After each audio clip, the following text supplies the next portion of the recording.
Okay, we're going to get into this module. This is part of our launch overview, and this is its own little mini course, right? We've done some deep diving, and this is going to be insightful. So please go through this process and begin, lifting out of it and working through the process of it. It's not about rushing the process, it's about going through it and actually allowing it to ingrain. And ahead of that, I want to say, I want you to think about the concept of a lot of the times we read books or watch a film, maybe not a film so much, but we might read books or learn for learn's sake to say that we've completed something. But are we really learning it? Is it really going in? So I want you to go through this and really take it in and go through the process of that. And if you need to rewatch it, rewatch it. If you need to pause and go back, pause and go back. It is all good. So we're going to be talking about and diving into the essence of launching. And there are various ways and various pieces of information. And it's important for you to know that there isn't some complete right way of doing this. There are some bog standard things that we need to know and we need to implement that help our process of launching be successful and hit the targets and goals that we want to. But there are so many dynamics to this, and I want you to really just hone into that. Look at what's resonating with you and look at the things that you do want to try, and then pay attention to the things that are non-negotiable, right? That we do need to be working from and working around. Okay, so let's go through this. So this is all about crafting a winning launch strategy, your winning launch strategy. And it is a craft. It's putting this together, okay? So we're going to establish a clear and actionable roadmap for your launch. Whether it's the product or the service, where it's all one and the same, you can use it for both areas. So in this process, we're going to be understanding the launch phases. We're going to be setting some clear goals and identifying your ideal customer slash avatar and crafting a tailored messaging, creating an irresistible offer, the product bonuses and pricing strategy. Now, the best thing about this is that you've done those two, right? In the beginning part of this program, you've gone through your ideal customer, you've looked at your avatar, you've looked at what resonates with them, and if you've done the dream messaging, you're able to collaborate that together, put those two things together, your avatar, what's important to them, where they're at, and marry that with tailored messaging in your dream messaging module, which you should have completed already, and you've done your creating an offer, right? So you're ahead of the game, but this is part of launching, knowing what you're launching, knowing what it is, so you can know how to talk about it and put it out there into the world, okay? So we're going to start at the beginning of this. So we're looking at the launch phases. Now, as an overview, there are 3 phases: pre-launch phase, launch, and post-launch, okay? 3 phases: pre-launch phase, launch phase, and post-launch phase. Okay, there are some details within the launch phase that can be, I would say, stretched out, elongated to help in the launch process. I'll get into that, but it's not a must. So I'm giving you an overview of these so that you can make a simple plan, because this is the thing, we want to keep it simple. There is a saying called KISS, and people abbreviate it how they want, but I like it to say, keep it simple, sister. Okay? Keep it simple, sister. So we're sticking to the 3 phases. So pre-launch phase is before you actually launch anything. It's about teasing the offer. You're teasing it out to your audience. I cannot stress this enough, and you are going to hear me say it over and over again. This is about a process of getting the offer out to your audience. You cannot sell your audience something that you haven't nurtured them into. You cannot sell your audience something that you haven't nurtured them into. We need to be spoon feeding and teasing out. Okay, I'm going to go there, right? You think about dating somebody. If somebody comes up to you and is just like, hey, will you marry me? Or, hey, you ready to move in together? And you've been on one date with them, you're going to say no, right? I mean, some people out there might say yes, but you're going to say no. There is a teasing that goes on in the dating process. There is a flirting. There is a get to know. And what is that doing? You're building know, like, trust with that person. I want you to think about that. When you're putting out your content through the pre launch phase, this is a dating process. You are dating that audience. You are beginning to get that information out to them so that you can start to build a know, like, and trust factor with them towards you. Okay. The launch phase. This is the time in which your launch doors are open and people can sign up. So it's the time where cart opens, doors open, that the offer is out there, people can begin buying from you. Your post-launch phase, it can be when the doors are closed, they're shut, and you're talking about how brilliant everything is inside of there for about a week after. Or it might be when you're running the doors are about to close and you're running some last minute get-ins. And it might be that you put the price up, because this is another thing as well. There is something around creating urgency to have people in. And what that really does, it gives people urgency, yes, to get in. But when you turn around and you say, I'm launching this product, I'm launching this thing, it costs $555 for this period of time. And that's the time when you're really focused on getting people in, onboarding, making sure that people have got all the information they've got. You're essentially paying yourself for that period of work. If people are coming in later, when you've done a lot of that work, there's nothing wrong with putting that price up because you're doing more.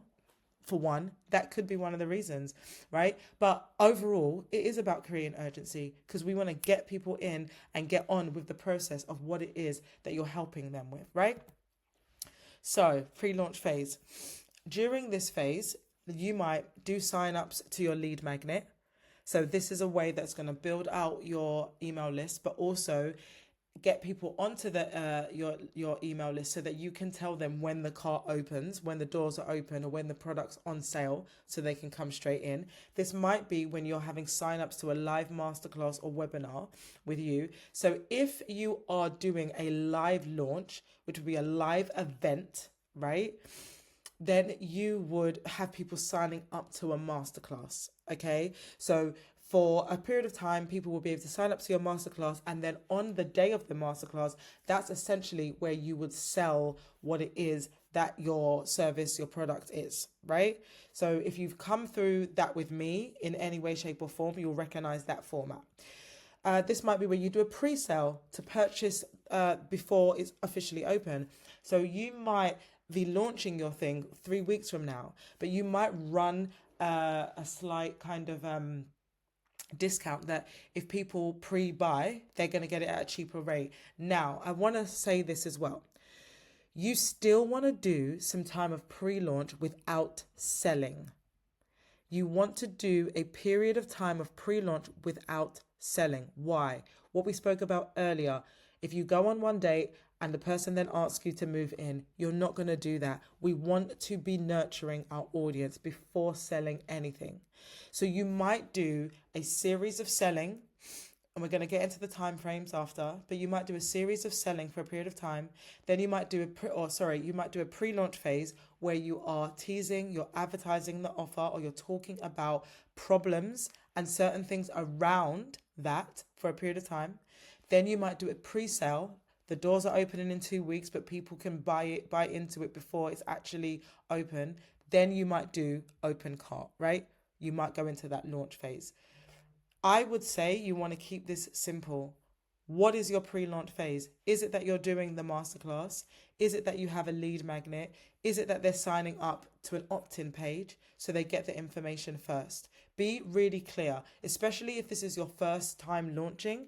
Be really clear about what it is that you're doing. Your second phase there, your launch phase. During this phase, you might host that live webinar. So they've signed up to the webinar in the pre-launch phase on the run-up. Then they join the masterclass or webinar, and on that call, you would sell them into whatever your program is, your product is, your services, right?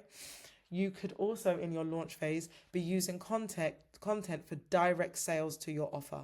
So if your offer is a course, you might do both. You might have a masterclass and do a live launch, or you might do it through your content and be advertising your course through your content.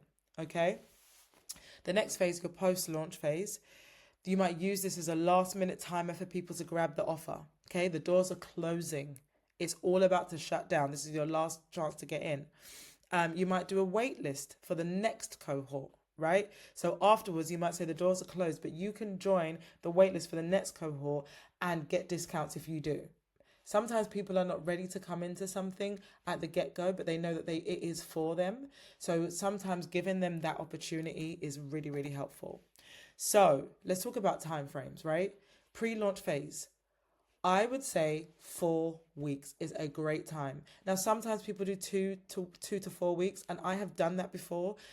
You can do that. There is nothing wrong with doing that. But we want to make sure that that strategy is on point if it is going to be 2 weeks, so that you are really set on nurturing them. I cannot stress that enough. We want to tease the offer, because we want to be talking about these people who your offer serves. They've got these problems. And in the first understanding, when you come into a relationship with somebody, whether it's romantic or friendship, what resonates with you?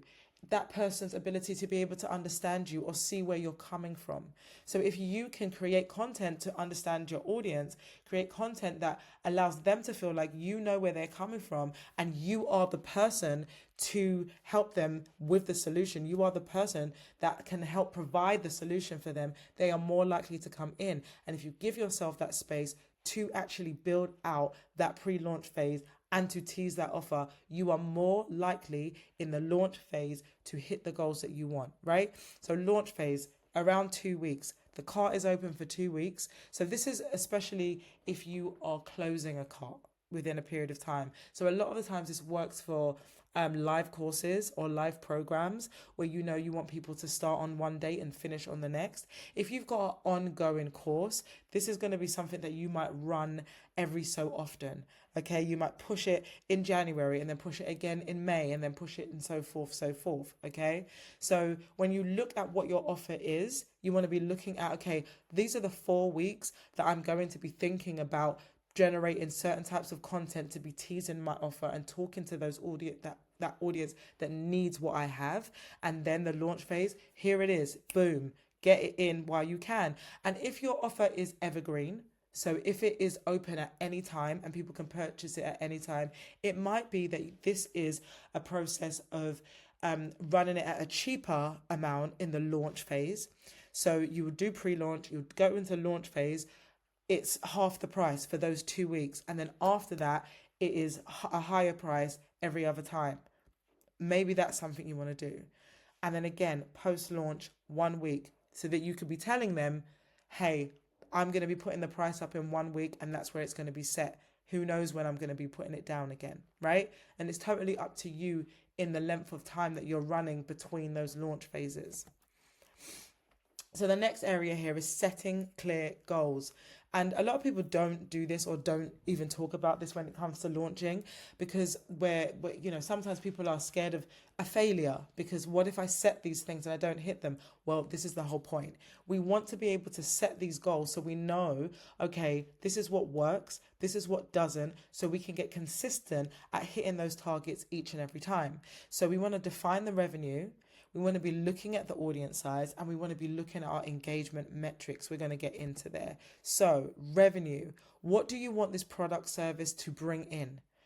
Be clear on that.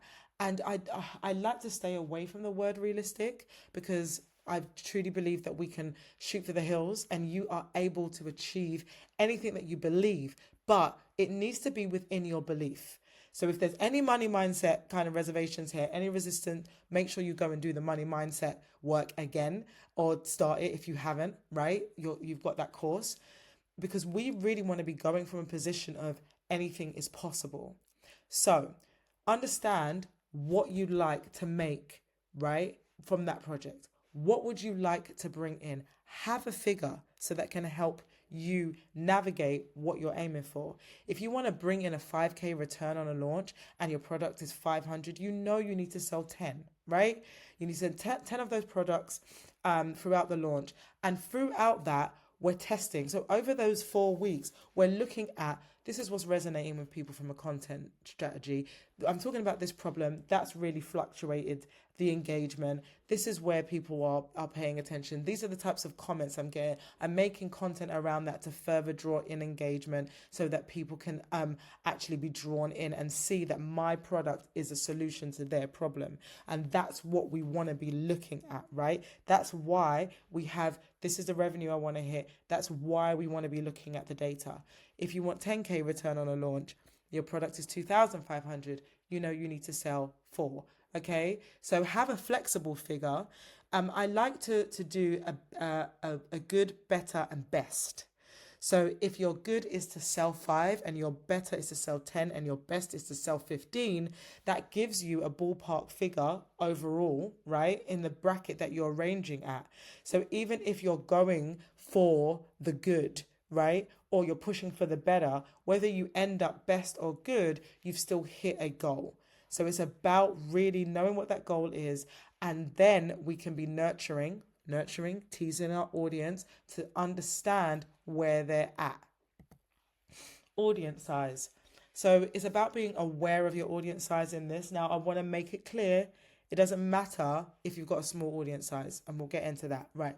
So in pre-launch phase, we can both nurture and grow our audience, and it's important to be aware of the audience size we currently have. So as you're making content, you're going to be growing your audience. And when you're consistent in the type of content that you're making, so if you're speaking to a specific problem, you are going to attract those types of people in waves. Okay, and it's possible to do that if you really hone into that content and you pay attention to what people are paying attention to. Can't stress that enough. Sometimes we're just making content that we want to be making. We want to make content that we want to make, but we want to speak their language, right? And you know this from your ideal client, your avatar, their language, their problems, the solutions that they need, bringing awareness to them and educate in them, right, in a way that they resonate. Right? And then when you see what they're resonating with, you make more of that content. So, therefore, tracking the metrics, right? If you have an audience of 100, you know conversion is the amount of buyers out of that figure is 10%. So if you've got 100 people and you're used to let's say, for instance, let's talk about reels for a moment. Let's say that you made reels and you would get an average of 1,000 views on a reel. That's your average. And out of every single reel, you got 10 followers. You know that the conversion rate on your reels is 10%. Okay. So this is the same format. People track metrics to when people view sales pages, right? If you're using Google Analytics, you can look at how many people are viewing a sales page, and then you can see how much of this am I selling. So if I'm getting 100 views and 10 people are buying it, I know that my conversion rate on this sales page is 10%. Okay, so this is to be able to identify. This is the percentage I'm working with, and you're really then want to look at what is working so you can up that, right? So this helps with not only knowing possible revenue, but developing ways to increase engagement down the line. And like I said before, small audiences do not mean less sales. It is really about engagement and speaking their language. There are people who have really low followers and they make money. And if Instagram is your place to make money, then no matter what your following size is, you can make money from there. So engagement and metrics, knowing your metrics allows this holds importance, right? And I don't want you to get stuck in this, but it's just about knowing this, right? Just know it. So finding a time weekly to track engagement on the platforms you're using will help you find what is working and what isn't working. This helps us to know where to put our energy. For some, launch phases are hard.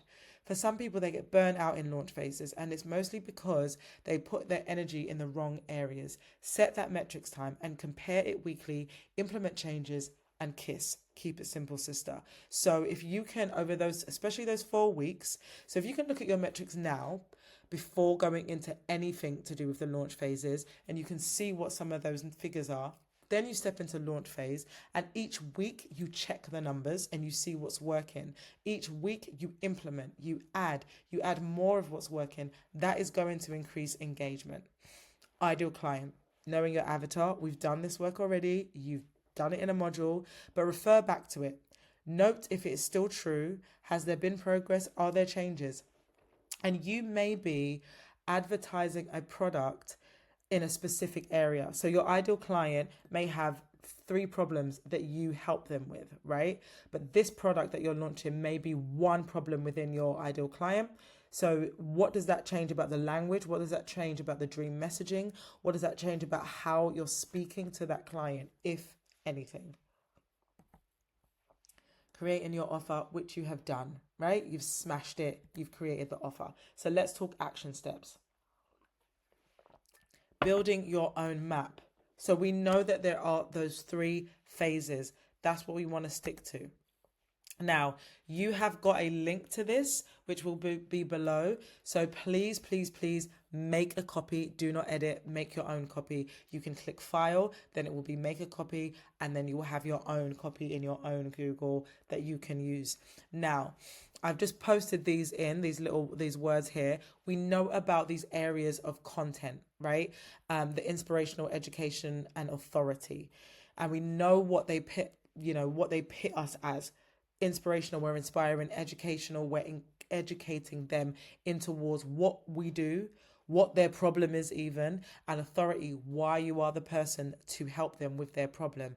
Now, in the launch phase, it is going to be a lot of education and authority more than inspiration. So I would advise you to take that out, maybe only do 2 inspirations a week. But if you're posting every day, do 2 inspirational a week. If you're posting less than that, then, juggle that up, switch that up. We want more education and authority because it puts you in the driver's seat. So here you've got your pre-launch. 4 weeks. So you can add in the date of when that pre-launch starts, and you can see here that these have got the weeks commencing. Just change that to the start of your pre-launch, and then you can list in. You're gonna do, inspirational. Maybe you're gonna start on a Monday with inspirational. What's the topic of that in the IG post? What is it? What are you posted on your stories? What are you doing on your podcast? What are you doing on a live or emails? Now, if you do not use all of those, you can change it. If it's YouTube, take one out and put in YouTube. If it's TikTok, take one out and put in TikTok, right? So just add that in for whatever platforms you're using, and then the title of the content that you're going to be utilizing, or that content pillar. So we know this is what this piece of content needs to do. Right, so you've got that for your pre-launch phase, which is all your yellow, and then you've got the launch phase, right? It's actually 2 weeks. You can go ahead and change the color if you're into the colors. I love a color, so it's totally up to you. I might go back actually in there and just do that for you, but you can go in here, and then you've got 2 weeks of launch phase where your cart is open. Then it may be that you're going to do 1 week, 2 weeks of cart almost closing. So this is what I mean when I say there's 2 weeks of launch, we're really in launch mode, and 2 weeks of cart open is where you start really talking to them and saying the cart's going to close soon, price is going to go up. Cart's going to close soon, price is going to go up. And I also want to stress that it doesn't have to be that way. Launching, some of this is discovering what works for you at a baseline level. Pre-launch 4 weeks, launch 2 weeks, post-launch 1 week. Baseline level, okay? So I want you to go ahead and fill that in, because most of this, the success of any launch is on the success of planning, right? Those who fail to plan fail to step into success. So plan for it, put this in, and it's going to make it so much simpler when you walk through this process. Don't forget, I'm here. You can ask questions. You can, put in some thoughts. And if it's getting to you, it doesn't matter. You can absolutely share. But I want you to really think about planning and putting this down. I've made the time to put this there and to make this as simple as for you as possible. But you have to do the work and put those things in to make it as simple for you as possible, right? So assign tasks to dates, right? So you will have this. This is what you're putting in and all of that kind of jazz. There are some other tools actually that I do have for you in mapping out some stuff, so you will see them. But the questions you want to be asking yourself is, when is your launch date? When is the date that you are deciding to actually launch? And then when you work backwards, what does that put your pre-launch at? Okay. So juggle that, know what they are, and you can absolutely put them in the group so that we can support you. So therefore, you'll discover when you need to start your pre-launch phase. Set that desired revenue amount. What do you aim? You could do it good, better, and best. How many people do you want to purchase your product or service? And if you, like we said, if you want to make X amount of money and it's costed at X amount of price, how many people would you need to purchase it? That is a great way to just answer that question. What are your engagement targets for each platform? Do you want, 500 views on YouTube? Do you want 1,000 on TikTok? Do you want that? Now, I would say to you, this is a good thing to have, but it's not mandatory. This could feel like another task. If it feels good to do, do it. If it doesn't feel good, that specific question, that is something that's an extra added. Just want to say that. When will your product/launch mag be finalized by? So if your product isn't ready yet, when are you going to make it ready? If your product's ready, great. Are you going to use a lead magnet? Are you doing a masterclass? When is that going to be ready by? Have you got the slides ready for that? So it's about making sure that you're setting yourself up as best as possible. I do think that even if you are doing a live launch and you've got a lead magnet, it's always helpful to just have that, right? So you can set up your lead magnet, they opt in for your lead magnet, and then in your series of emails, you can advertise the product that is for sale. Okay. That just helps you on an ongoing thing so that even in between launches, you can always post up that lead magnet. You can always have 5 to 10 emails that nurture that audience and sell them into the course, even if you're not doing a full blown launch. Okay. So I want you to really think about that. That's what's great about lead magnets. They can help nurture our audience, even if you don't have the time to run a massive launch, right? Do you plan to batch content? So planning your content and mapping that out is going to be so helpful for you as you navigate this space. When are you going to batch it? Are you going to make content on every Monday or every Sunday of the week? Just set yourself up for success. Are you planning to use emails? If so, when are you writing them? Please remember that there are those template emails that are in your area, your program. Utilize these things.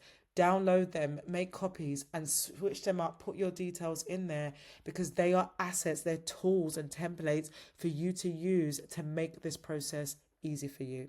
Okay? I believe in you. You've got this. I know that there's a lot of information. Go back over this, take from it what is resonating, ask questions, and then we're going to get into the next module.